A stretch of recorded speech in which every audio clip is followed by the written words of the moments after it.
মেসিকে ঘিরে ভিড় গিজগিজ গিজগিজ করছে। গ্যালারি থেকে মানুষ দেখতেই পাচ্ছেন না, দেখবেন কি করে? স্টেডিয়াম থেকে, গ্যালারি থেকে দেখাই যাচ্ছে না। সেই ছবিও আপনাদের দেখিয়েছি যে একেবারে ঠিক থেকে ভিড়, যেখানে মেসি যাচ্ছেন সেখানেই এই ঠিক থেকে ভিড় যাচ্ছে। আর এবার সিট গঠন করা হয়েছে। সিটের তদন্তকারীরা এবার শুরু করবেন এই ঠিক থেকে ভিড়ে কারা অবৈধভাবে ঢুকেছিলেন, মেসির পাশে গিয়েছিলেন কারা। কারণ কালকেই জানিয়েছিলাম 12 জন ভিভিআইপি, তাদের অনুমতি ছিল মেসির একেবারে কাছে যাওয়ার। তাহলে কাদেরকে চিহ্নিত করা হচ্ছে, কারা অবৈধভাবে ওখানে মেসির কাছাকাছি গিয়েছিলেন? ইডনের সাথে কথা বলবো, কাদের দিকে সন্দেহের তীর?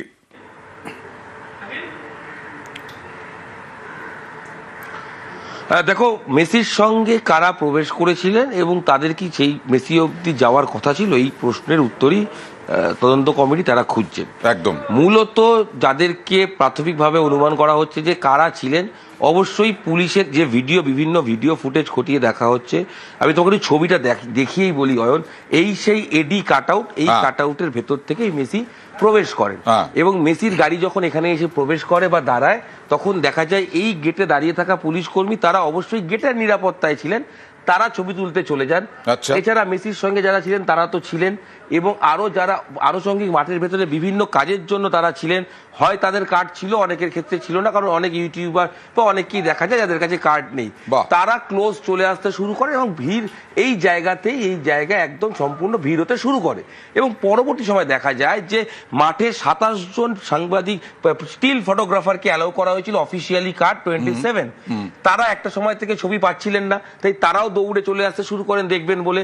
তাদেরকে বাধা দেওয়ারও কেউ ছিল না, কারণ বাধা যারা দেবেন তারাও তো মেসিকে দেখবেন বলেই দাঁড়িয়েছিলেন বা ছবি তুলতে চেষ্টা করছিলেন।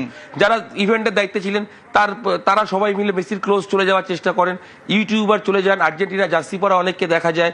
তো এইভাবে অনেক ব্যক্তি ভেতরে প্রবেশ করবে। আরেকটা ইনফরমেশন দিয়ে রাখি, এই দরজা, অয়ন ভালো করে বিষয়টা দর্শকদের জন্য বলার জন্য বলি, এই দরজাটি যখন খোলা ছিল তখন মেসির গাড়ির পরে কিন্তু কনভয়ের বাকি গাড়িগুলোও ছিল, অর্থাৎ এই গেট ওপেন ছিল। এখানকার দাঁড়িয়ে থাকা সিকিউরিটিরা তারা ভেতরে চলে গেছেন মেসিকে দেখবেন বলে, গেট খোলা, এখান থেকে অনেকেই ঢুকেছেন, তাতে কয়েকজন সাংবাদিকও আছেন বলে পুলিশ সূত্রে খবর। এবং পাশাপাশি এর ঠিক আমার ডান হাতে এখানে ক্রীড়া দপ্তরের একটি গেট রয়েছে, যেখান থেকে মানুষ অনেকে ক্রীড়া দপ্তরে চাকরি করেন বা কর্মী, সেরকমও কয়েকজন ঢুকে গেছেন বলেই পুলিশের প্রাথমিক অনুমান বা রিপোর্টে তারা পাচ্ছেন। অর্থাৎ মাঠে যা সংখ্যক লোক ছিল তার চেয়ে বেশি লোক আগেই ছিল। অনেকে কারা কি কারণে ছিল সেই প্রশ্ন যেমন খোঁজা হচ্ছে, এবং কে কোথা দিয়ে ঢুকেছেন তার অন্যতম জায়গা হচ্ছে এখানে। ভাবা যায় এই গেট দিয়েই মেসি ঢোকার কথা ছিল, এই গেটটাই সব থেকে বেশি নিরাপত্তাহীনতায় ভুগলো। এই গেট দিয়েই ঢুকে গেলেন বহু মানুষ যাদের যাওয়ার কথাই নয় মেসির কাছে।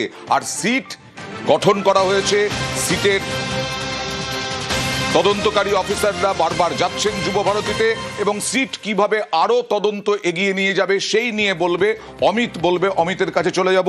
অমিত, সিটের সদস্য সংখ্যাও বাড়ানো হচ্ছে এরকমটাই জানা যাচ্ছে, কতজন অফিসার এবার তদন্ত কোন কোন দিকগুলোতে জোর দেবেন? দেখো, ইতিমধ্যে 4 সদস্যের সিট কিন্তু গঠন করা হয়েছে, যেখানে সিটের নেতৃত্ব দিচ্ছেন পীযূষ পান্ডে, তিনি আইপিএস অফিসার। এছাড়া আরো 4 জন আইপিএস অফিসার রয়েছেন।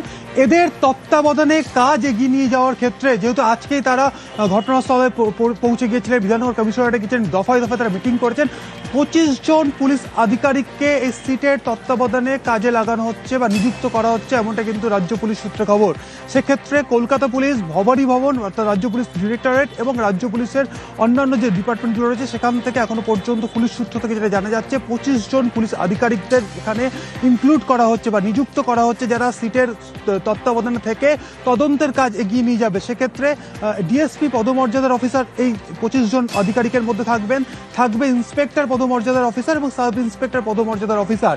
এবং এই সিট, যে 4 সদস্যের সিট রয়েছে, তাতে মাথায় রয়েছেন পীযূষ পান্ডে, তিনি আইপিএস অফিসার, রয়েছেন হচ্ছে এডিজি আইন শৃঙ্খলা জাভেদ শামীম, রয়েছে হচ্ছে এডিজি সাউথ বেঙ্গল সুপ্রতিম সরকার এবং ব্যারাকপুর কমিশনার মুরলীধর বেশ। শর্মা, এই চারজনের তত্ত্বাবধানে 25 জন পুলিশ আধিকারিক, যাদের মধ্যে ডিএসপি র্যাঙ্কের অফিসার, ইন্সপেক্টর র্যাঙ্কের অফিসার এবং সাব ইন্সপেক্টর র্যাঙ্কের অফিসার, যারা সিটের তত্ত্বাবধানে থেকে তারা তদন্তের কাজ এগিয়ে নিয়ে যাবে। সেক্ষেত্রে সিসিটিভি ফুটেজ তারা যেমন এক্সামিন করবেন, ভিডিও ফুটেজ তারা এক্সামিন করবেন, বিভিন্ন জনকে জিজ্ঞাসাবাদ করার প্রয়োজন রয়েছে। এছাড়া যেভাবে পুলিশি নিরাপত্তার ঘেরাটাও ভেঙে মাঠে সাধারণ মানুষ দর্শক ঢুকে পড়েছিল, একদম কিভাবে, ইরন তো বললেন যে একেবারে পুলিশ যারা নাকি ওই গেটটা মেন গেট যেখান দিয়ে ঢুকলেন মেসি, সেই পুলিশরাও ছুটে চলে গেলেন সেলফি তুলতে, ছবি তুলতে। আর এই মুহূর্তে যুবভারতী ক্রীড়াঙ্গনে ফরেনসিক টিম বিভিন্ন নমুনা সংগ্রহ করতে ফরেনসিক টিম গিয়েছে। বিশেষ তদন্তকারী দল তো আছেন, সিটের সদস্যরা আরো 25 অফিসার, তারা তদন্ত করবেন। ফরেনসিক টিমও এই মুহূর্তে যুবভারতী ক্রীড়াঙ্গনে। যুবভারতী ক্রীড়াঙ্গন ছত্রখান, যুবভারতী ক্রীড়াঙ্গন তছনছ। মেসি বিশৃঙ্খলায় ক্ষোভ উগরে দেন। 50,000 মানুষ তারা জড়ো হয়েছিলেন প্রচুর দামের টিকিট কেটে। তারা উপস্থিত হয়েছিলেন মেসিকে একবার দেখবেন বলে, কিন্তু না দেখতে পাওয়ায় তারপরেই ক্ষোভ। মাঠের ভেতর এখন ভিডিওগ্রাফি হচ্ছে, ফরেনসিক টিম ভিডিওগ্রাফি করছে। যেখানে যেখানে ভাঙচুর হয়েছে, বিশৃঙ্খল পরিস্থিতি হয়েছিল, সেখান থেকে নমুনা সংগ্রহ করছে। কথা বলবো প্রতিনিধি ইরনের কাছ থেকে, আপডেট নেব। ইরন, দেখো যে তদন্ত শুরু করেছে এবং আজকে কিছুক্ষণ আগে এই মুহূর্তে ফরেনসিক টিম এসছে এবং মাঠের যা পরিস্থিতি ছিল অ্যাজ ইট ইজ সেটাই রাখতে বলা হয়েছিল পুলিশের তরফ থেকে প্রথম দিন ঘটনার পরে। এটাই রাখতে বলা হয়েছিল পুলিশের তরফ থেকে প্রথম দিন ঘটনার পরেই। তাই যত্রতত্র যেভাবে চেয়ার, জলের বোতল ভাঙচুর হওয়ার নিদর্শন তাই পড়ে রয়েছে এবং বাইরের কাউকে ভেতরে প্রবেশ করতে দেওয়া হয়নি। গেট বন্ধ রাখা হয়েছে। ফরেনসিক দল তারা এসে ভিডিওগ্রাফি করছেন কোথায়, কারণ মেন যে আমরা দেখলাম যে এডি কাট আউট, বারবার আমি এডি কাট আউটের কথাই আমরা বলছি, তার কারণ এটাই মেসির প্রবেশের সবচেয়ে গেট ছিল। এই গেটটাই সবচেয়ে ইম্পর্টেন্ট। এই গেটের নিরাপত্তা নিয়েই তো প্রশ্ন উঠছে, কারণ এই গেটের নিরাপত্তা কোথায় গেল? তারা যারা নিরাপত্তা ছিলেন তারাই তো ভেতরে প্রবেশ করে গিয়েছিলেন। তুমি দেখতে পাচ্ছ ছবিতে যে বিভিন্ন জায়গা থেকে কিন্তু নমুনা সংগ্রহ করা হচ্ছে। সম্ভবত মাঠে প্রচুর জায়গায় ইট পড়ে রয়েছে, আমরা প্রথম দিন দেখেছিলাম, এবং মাঠের ইট পড়ে রয়েছে, জলের বোতল পড়ে রয়েছে এবং একাধিক জিনিস কিন্তু তারা সংগ্রহ করছিল। দেখতেও পাচ্ছ সরাসরি ছবিতে যে নমুনা সংগ্রহ করে তারা কিন্তু নিজেদের এই দর্শকদের সেই ক্ষোভ ছিল কার উপরে বেশি? অরূপ বিশ্বাস, ক্রীড়ামন্ত্রী। তিনি সবসময় কেন ঘিরে রেখেছেন মেসিকে এবং তার সঙ্গে সঙ্গে আরো তার সঙ্গী সাথীরা? এইখান থেকেই বারবার অভিযোগ উঠেছে। কাকে দেখলাম? মেসিকে নয়, অরূপ বিশ্বাসকে। আর অরূপ বিশ্বাস গতকাল ইস্তফার ইচ্ছে প্রকাশ করলেন, অব্যাহতি দিলেন তদন্ত শেষ না হওয়া পর্যন্ত মুখ্যমন্ত্রী মমতা বন্দ্যোপাধ্যায়।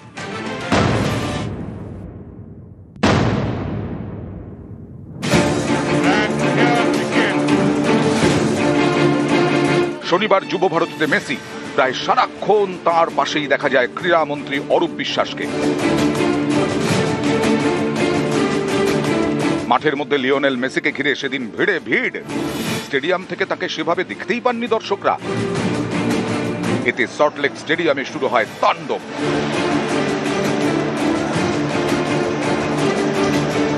ক্রীড়ামন্ত্রীর বিরুদ্ধে অনেকেই ক্ষোভ উগরে দেন।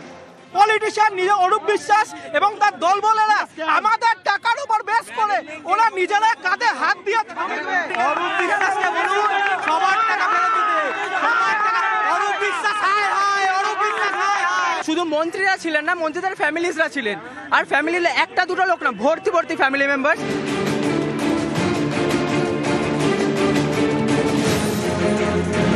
এই আবহে এবার ক্রীড়ামন্ত্রীর পদ থেকে ইস্তফা দিলেন অরূপ বিশ্বাস। মুখ্যমন্ত্রীকে দেওয়া চিঠিতে তিনি লিখেছেন, মেসির কলকাতা সফরে যুবভারতী ক্রীড়াঙ্গনে তৈরি পরিস্থিতির পরিপ্রেক্ষিতে তদন্ত কমিটি গঠন করা হয়েছে। নিরপেক্ষ তদন্তের স্বার্থে ক্রীড়ামন্ত্রী হিসেবে তিনি অব্যাহতি চাইছেন। অব্যাহতি চেয়ে অরূপ বিশ্বাসের আবেদন মঞ্জুর করেছেন মুখ্যমন্ত্রী। মমতা বন্দ্যোপাধ্যায় জানিয়েছেন, নিরপেক্ষ তদন্ত যতদিন চলবে ততদিন তিনি ক্রীড়া দফতরের দায়িত্বে থাকবেন। শনিবার মেসির শোয়ে চূড়ান্ত বিশৃঙ্খলা, এর দায় কার? উত্তর পেতে সেদিনই 3 সদস্যের তদন্ত কমিটি গঠন করে দেন মুখ্যমন্ত্রী। সেই কমিটি তাদের প্রাথমিক রিপোর্টে জানিয়েছে, উদ্যোক্তা পুলিশের পাশাপাশি গাফিলতি ছিল ক্রীড়া দফতরেরও। এরপরেই ক্রীড়া দপ্তরের প্রধান সচিবকে শোকজ করে রাজ্য। এই আবহেই ক্রীড়ামন্ত্রীর পদ থেকে ইস্তফা অরূপ বিশ্বাসের। নিউজ 18 বাংলা। প্রতিকাণ্ডের প্রতিবাদে আজকে বিরোধী দলনেতা শুভেন্দু অধিকারী সোজা চলে গেলেন যুব ভারতীতে, বিক্ষোভ দেখালেন, বিধায়কদের নিয়ে গেলেন বেশ কিছুক্ষণ যুব ভারতীতে। যে গেট দিয়ে ঢুকেছিলেন মেসি, সেই গেট বন্ধ থাকায় তিনি ঢুকতে পারেননি। তার পরিকল্পনা ছিল ছত্রখান পরিস্থিতি পর্যবেক্ষণ করবেন, কিন্তু ঢুকতে না পারায় বিক্ষোভ দেখান। তারপরে যুব ভারতীর তারপরে বিধাননগর পুলিশ কমিশনারেট পাশেই সেই পুলিশ কমিশনারেটের অফিসের সামনেও বিক্ষোভ দেখান শুভেন্দু অধিকারী সহ বিজেপি বিধায়করা।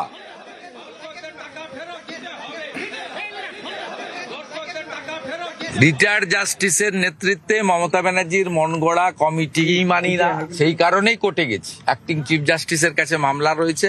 চাই ইন্ডিপেন্ডেন্ট রাজ্য সরকারের প্রভাব মুক্ত। মূল অভিযোগ রাজ্য সরকারের বিরুদ্ধে, রাজ্য সরকারের অনেকগুলো উইংস এর বিরুদ্ধে, পুলিশের বিরুদ্ধে অভিযোগ। পুলিশ রাজ্য সরকারের বড় উইংস। স্পোর্টস ডিপার্টমেন্ট এটার অনুমোদন দিয়েছে, তারা এই স্টেডিয়াম ব্যবহার করতে দিয়েছে। যে রাজ্য সরকারের বিরুদ্ধে অভিযোগ, তারা তদন্ত কমিটিতে থাকলে নিরপেক্ষ তদন্ত হতে পারে না। অন্তত 300 কোটি টাকার মানি ট্রেল হয়েছে। It's a financial crime also.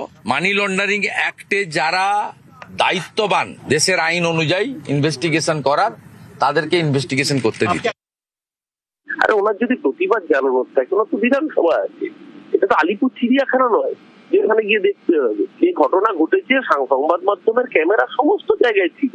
এই ঘটনায় যখন রাজ্য সরকার প্রম্পট অ্যাকশন নিয়েছে, শুভেন্দু অধিকারী বলতে পেরেছেন যখন মহাকুম্ভে 82 জন মানুষের মৃত্যু হয়েছিল, একজন নেতা মন্ত্রী পদত্যাগ তো দূরের কথা, নৈতিক দায়িত্ব নিয়েছিলেন। গুজরাট গণহত্যার পরে নরেন্দ্র মোদীকে রাজধর্ম পালন করতে বলেছিলেন দেশের প্রধানমন্ত্রী তখন অটল বিহারী বাজপেয়ী। মুখ্যমন্ত্রীকে বলেছিলেন রাজধর্ম পালন করতে, হিম্মত হয়েছিল রাজধর্ম পালন করার? দিল্লি স্টেশনে পদপিষ্ট হয়ে 17 জন মানুষের মৃত্যু হলো, হিম্মত হয়েছিল একজনের রেলমন্ত্রীর নৈতিক দায় নেওয়ার? ইস্তফা তো দূরের কথা।